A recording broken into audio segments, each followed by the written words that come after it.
While you may be familiar with National Geographic and all of the content that they supply each month in their magazines, you may not realize that they also have products for kids.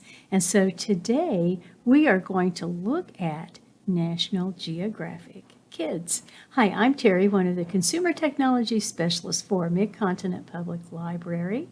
And let's look at National Geographic Kids and everything it has to offer.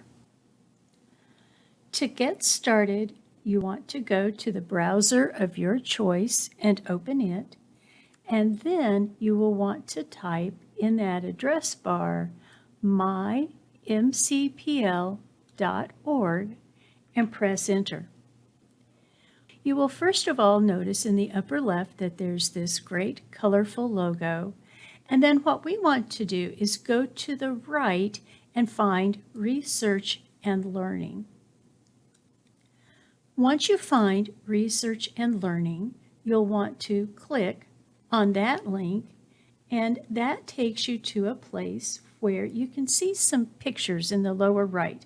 So I'm going to scroll down just a little bit here. And of the two pictures on the right, I want to find the one that says Homework Help for Kids. We're going to go down to the button that says View Resources and click on it. That brings us to our Research and Learning page for kids. And as I scroll down, you can see that these cards are in alphabetical order. We need to scroll down just a bit here and find National Geographic Kids. National Geographic Kids has its own card on the left-hand side currently, and it has several sections to it. So let's look at those sections of the card. First of all, it has the logo for National Geographic Kids, and we can click on that to actually open this resource. It also says the name of how the library considers this particular resource. Coming down, though, you see a link for National Geographic Kids tutorials.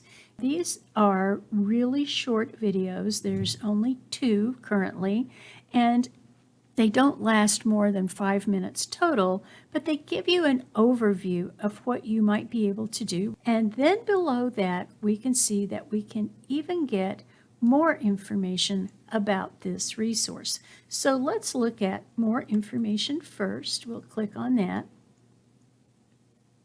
And as I scroll down, it gives an explanation of what we might find. The important part here that we want to look at is that with the magazine, there is a 3-month embargo. So online, you won't see the most current magazine.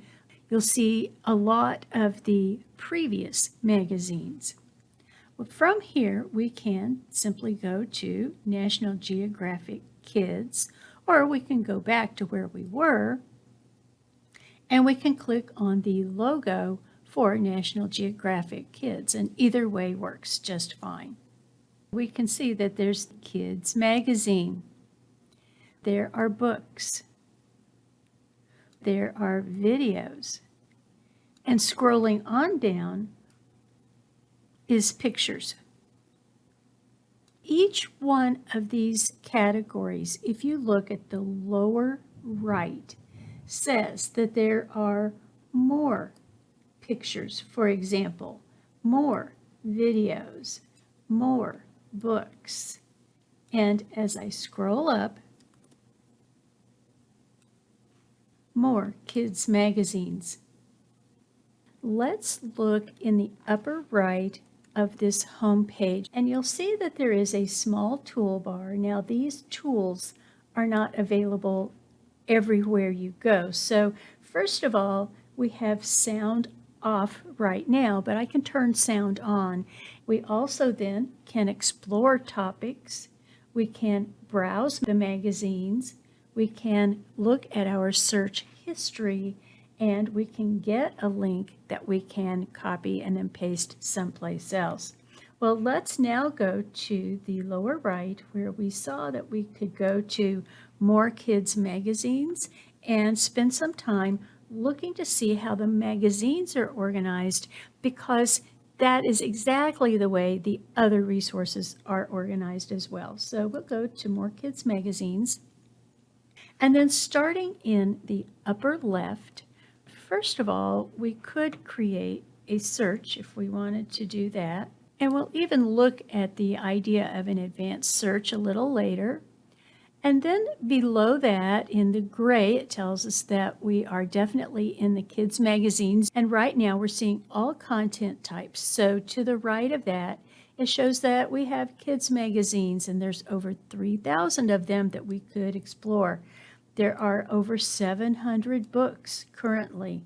There are over 200 videos. And we can even find over 1,000 pictures. Now, below that first section, the next section on the left says that while we have 3,000 kids magazines, we can do some sorting so that is the most advantageous to us. So right now we're looking at the newest one, but we could also start with the oldest one, document title, or the relevance. As we look at this magazine, all of this section right here is February, and it shows us the magazine 2 pages at a time. So in this issue, I'm going to click on it, and it shows me what is on this page. And if I look generally at the lower left and right, it even gives me page numbers. I can go to this kind of caret arrow on the right and click it, and it takes me to the next 2 pages. And we can see that because down at the lower left we have a 4, and down at the lower right we have a 5. And then we can very easily tell that this is all about weird but true, and to the right of that, Guinness World Records. We can navigate through this magazine then by simply clicking on the arrow that points to the right, and this takes us to pages 6 and 7. Or if I go to the left and use that left pointing caret, it takes me back to pages 4 and 5. Now there's some things to look at here as well. Besides the search bar that we've already seen, on the left we have a toolbar in the blue. It only has 4 buttons that we might want to consider. The first one is this hamburger button, where it's the table of contents. And when I click the arrow just to the left of article, it gives me a list of every article within this magazine. If I go to the next button, it's the magnifying glass, and when I click on it, it is a search. So when I type my search item, which in this case is weird, it tells me that the word weird does show up on page 3. Now, as we go down this toolbar, the next item is the dictionary. So I can click on the dictionary and I can say, wow, I don't know what a particular word is. So let's say I don't know what wacky means. I can type wacky and press enter, and then right here at the top, it gives me the definition for wacky. And this is according to Merriam-Webster's Elementary Dictionary. The last button here on the left in the toolbar looks like quotation marks, and when we click on it, it says here is a full citation, so it gives you the title and the publication date. It gives you an idea of what the citation might look like. However, let's come over to the right because we have some more things that we might want to look at. First of all, as I look at this small toolbar on the right, the first choice here is print. And when I click on print, it says you can print any page or combination of pages that you want. You can even print the entire magazine. Then to the right of that is another citation button, and when I click on that, this is very much more formal and what you would use in a report. And it defaults to this MLA 9th edition style of writing citations. But there's also APA, the Chicago edition, and the Harvard styles. And so you would need to find out from who is requesting this information what the style is that they prefer. You can export to Noodle Tools, EasyBib, RefWorks, probably more likely Google Drive or OneDrive, and then you can also do a download. This becomes just amazingly helpful for kids who need to write a report and then give a citation. Now that we're back at our initial page, let's go to that caret button that's pointing left, that's above the blue toolbar, and it takes us back to our magazines page, because we also want to spend just a brief amount of time looking at how we can filter our results or even use a topic finder on the right. So starting with filtering your results, you can see that you can filter your results by subjects. And as I click on these words, you'll notice that there is a drop down that then you could select from that drop down. To the right of that, name of work. And let me click off far enough here that we can get back to our filters. Below that, we can look by author, document type. So when I search within, I'm going to type polar bear and then submit. It helps me find all of the magazines that have something about polar bears in them. Here's the February magazine we were looking at, but it also has December, and it goes back several years. So it goes through all of the magazines. Here's June, July 2019, and everything that we see here has something to do, some mention about polar bears. We can start the topic finder by clicking on the button. It popped up animals here, different issues. We could search the terms, topic search, and it even looked at the entire document. And so for search terms, let's type dogs and search.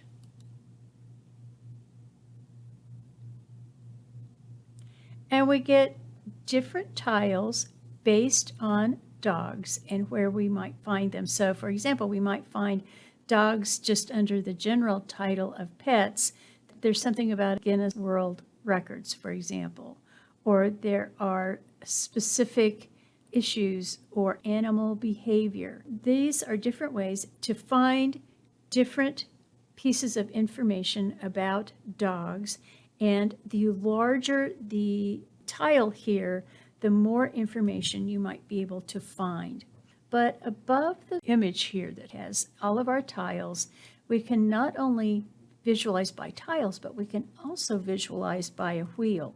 So we can switch that if we prefer, and it shows us main categories and then subcategories within those. Now, it's all in how you like to understand this information, these visuals, but let's go to pets, for example. And then it even breaks out those areas even more. And it seems that maybe dogs and cats are some of the larger pieces of information within those magazines. And so then when I click on dogs and pets, over on the right, I get these results, and it gives me links to the different magazine articles. I've returned to that first view of the topic finder because there is something else that you might consider, and that is going to the upper left where you can see not only this search box, but to the right of that, advanced search. And the advanced search gives you more options for how you want to create your search. So we can click on that here, but you can see that with the advanced search, you can use Boolean searches. So you could say, I want to find dogs and polar bears or cats, for example, and then search. And you can even add more criteria as you need to. You can also decide on some limiters.